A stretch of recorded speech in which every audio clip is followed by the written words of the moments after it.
Thank you for joining us on MNB World News Mongolia, where we bring you the latest stories and updates from across the nation and beyond. I'm B.Battsetseg. With winter intensifying energy demand in Ulaanbaatar and Mongolia, we are reminding you to conserve electricity by unplugging appliances when idle. This straightforward practice not only saves energy but also aids in cost management during peak periods.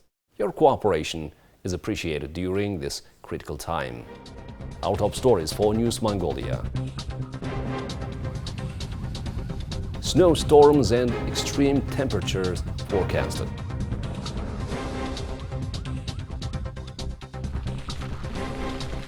Government of Mongolia announces measures to address dzud risks. Foreign Minister B.Battsetseg participating in a Human Rights 75 high-level event in Geneva. For the news, stay tuned.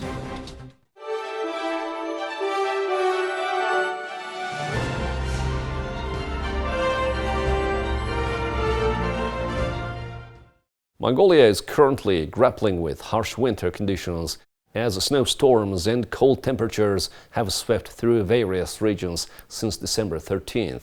The western and central parts of the country have already experienced heavy snowfall and snowstorms impacting daily life and transportation. Now let's take a look at a report from the National Agency for Meteorology and Environmental Monitoring.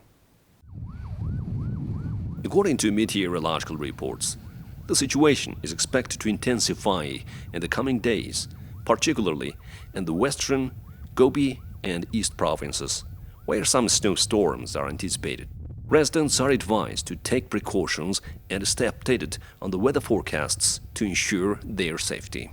In addition, the Khupskal mountainous region, Idur and Tes river basins are bracing for extreme temperature fluctuations. Nighttime temperatures are expected to plummet to a bone-chilling -41 degrees Celsius, while daytime temperatures will hover around -32 degrees Celsius.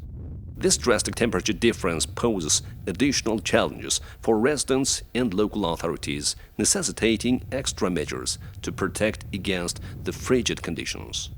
Meanwhile, in Hangay, Khinti mountainous areas, Tirilj and the Onung River basin, daytime temperatures will reach a relatively milder -27 degrees Celsius, providing some respite during the day. However, nighttime temperatures are expected to drop to -32 degrees Celsius, highlighting the persistence of cold weather throughout the affected regions. The public is urged to stay informed about weather forecasts, road conditions and safety guidelines during this period of severe weather. Authorities are closely monitoring the situation and are prepared to respond to any emergencies that may arise due to the ongoing winter weather. In a press briefing on Tuesday, the Deputy Prime Minister of Mongolia addressed the severe winter conditions gripping the nation, revealing that 70% of the country's territory is now under dzud risk. To mitigate the impact on livestock and remote herders, the government has taken some resilience measures. As a response to the dzud risk, it has been decided to temporarily halt the export of bran and feed, crucial resources for livestock survival, by the government. This measure aims to ensure that essential feed supplies remain within the country to support local herders during this challenging period. In addition, the government will initiate subsidized deliveries of feed to remote herders at a discounted price. This initiative is designed to provide much-needed support to those in areas most vulnerable to the harsh winter conditions. The discounted pricing is expected to alleviate the financial burden on herders and safeguard the well-being of their livestock. Our latest evaluation reveals that a substantial 70% of our country is at high risk of severe cold dzud. It is essential to understand that the implications of dzud are not confined to herders and residents of remote areas alone. The animal herding and agriculture sector holds profound significance for every citizen of our nation. Our collective responsibility demands that we prioritize assistance to herders and take a decisive action to mitigate the potential consequences. The government is diligently executing all necessary measures, including the accumulation of feed resources and their strategic distribution to provinces facing a heightened risk of severe weather conditions. As the severe winter weather persists, the public is urged to stay informed about weather forecasts, adhere to travel restrictions, and follow safety guidelines. The government continues to closely monitor the situation and remains prepared to respond to any emergencies arising from the ongoing winter weather. Now let's take a look at Mongolia's current affairs. Japan's ambassador to Mongolia, Igavahara Masaru, presented his letter of credence to President Rusukh on December 12. President Rusukh lauded the development of Mongolia-Japan relations under the Special Strategic Partnership for Peace and Prosperity, emphasizing shared values. He congratulated the recent celebration of the 50th anniversary of diplomatic ties. President Rusukh expressed confidence in Ambassador Igavahara Masaru, appointed during the new Japanese era Reiwa, anticipating strengthened relations. Ambassador Igavahara pledged to advance human-centered cooperation, focusing on trade, economic development, culture, and education. Both sides affirmed a commitment to deepen Mongolia-Japan cooperation in regional and international matters through intensified high-level exchanges. In Geneva, Switzerland, the Human Rights 75 high-level event marking the 75th anniversary of the Universal Declaration of Human Rights is taking place on December 11 to 12. Over 130 countries, including the Mongolian delegation led by Foreign Minister B.Battsetseg are taking part.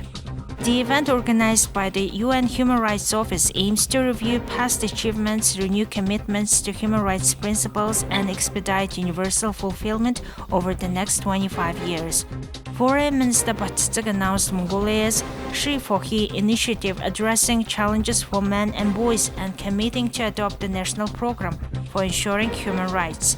The event includes commitments from various stakeholders, including national human rights organizations, civil society, and the private sector.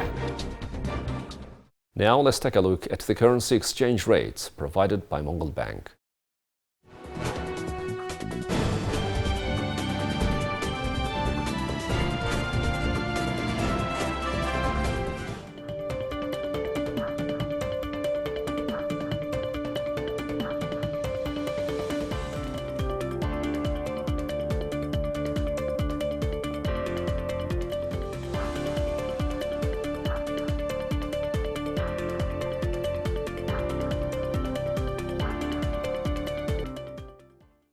Now let's take a look at international news from our partner agencies.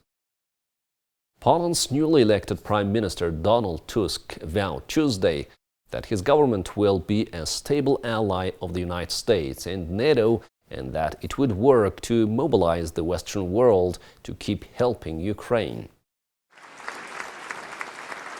In a wide-ranging inaugural speech to Parliament, Tusk called on the nation's fractious political class to unite, saying it cannot afford divisions at a time when Russia is waging a war of aggression across Poland's border in Ukraine, which many fear could spread if Moscow prevails. The address was attended by Ukraine's ambassador and former Polish presidents, including the anti-communist freedom fighter Lecha Walenska. I can no longer hear some European politicians from other Western countries saying something about being tired of the situation in Ukraine. They are tired. They say it to President Zelensky's face that they have no strength left, that they are exhausted. I want to say that Poland's task, the new government's task, but also the task of all of us, is to loudly and firmly demand full determination from the entire Western community to help Ukraine in this war. I will do this from day one. Tusk was elected by Parliament on Monday and faces many challenges, from restoring democratic standards in his own country, working for the release of European Union funding frozen due to democratic backsliding by his predecessors, and facing the implications of the war just across Poland's and European Union's eastern border in Ukraine. Tusk said it hurts him to hear that Ukraine's President Vladimir Zelensky has to keep trying to persuade world leaders about the need to continue supporting Kyiv's struggle against Russia. Ukraine's troubles are deepening as winter sets in and allies are growing tired of funding its defense. Tusk's speech came a day after lawmakers chose him as the new prime minister after rejecting the former prime minister Mateusz Morawiecki of the Law and Justice Party. Tusk, a centrist leader who was previously prime minister from 2007 to 2014, returns to power after nearly a decade as the head of a broad alliance. He finally takes power nearly 2 months after the October 15th election, which was won by a coalition of parties that ran on separate tickets but promised to work together under Tusk's leadership to restore democratic standards eroded during the last 8 years of law and justice rule and improve ties with allies. He also introduced the ministers in his new cabinet, and the new government will face a confidence vote in the afternoon. There are to be sworn in Wednesday. Poland's President Andrzej Duda, an ally of the former government, had delayed the power transition as long as he could. He was on a visit to Switzerland on Tuesday and didn't attend Tusk's speech. Now let's take a look at some global current affairs. Dutch King Willem Alexander and Queen Maxima officially welcomed South Korean President Yoon Suk-yeol and his wife Kim Kong-hee on Tuesday. The ceremony marking the start of the South Korean leader's state visit to the Netherlands was held at Amsterdam's Dam Square. President Yoon also laid a wreath at the National Monument in the square. The state visit will last 3 days. During the trip, Yoon will hold a meeting with Dutch Prime Minister Mark Rutte and visit both chambers of the country's parliament as well as Dutch technology companies. Now let's take a look at the weather forecast for world's major cities.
Well, that's all for today. Thank you for staying with us. We'll see you on Thursday with more news and updates. Goodbye.